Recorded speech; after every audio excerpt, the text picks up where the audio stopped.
So my wife ended up taking my daughter, Bree, to school on her electric bike that I built for her the other day, and this happened. Completely blown out. You can see we had slime in the tires, everything was going great, the bike looked good, the tire looked fine when she left. What happened? This is one of the dangers of actually having an e-bike with a pretty powerful motor on the back. This one's a 1200 watt motor.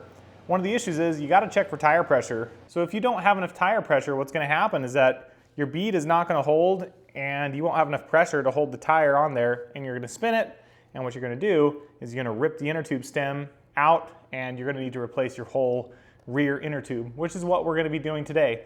So that was the problem. Let's get it fixed.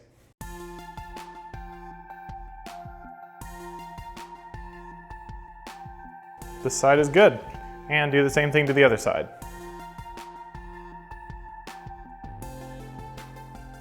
Now that everything's unclipped, we can just gently lift it out of the back.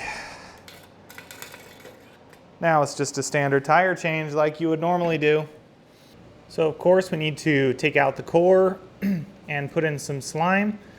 You need some type of slime or sealant of some kind. You can actually use just about whatever kind of sealant you want. I still have my big thing of slime, so I'm going to use it.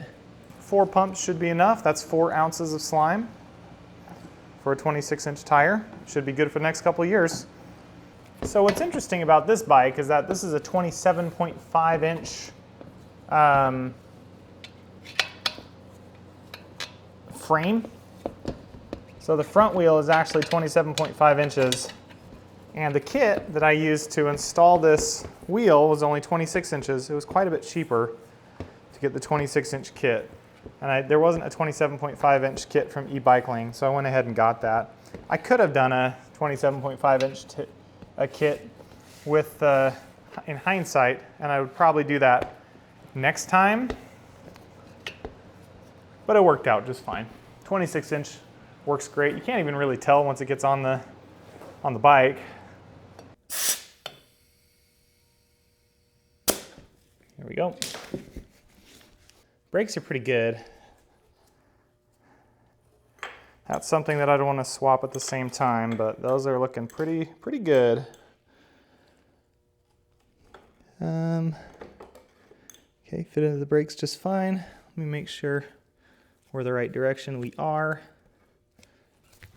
Just gonna slip this in. Okay, there we go. Not too much fuss. All worked out pretty good. Now let's just reverse it and do it the other way. We'll be done. Okay, we're all done with our e-bike here. We got it all fixed up. It works great. We got 60 pounds worth of pressure in the rear tire. Make sure you got some pressure in there so your inner tube doesn't slip. Thanks for watching. I'll see you in the next one.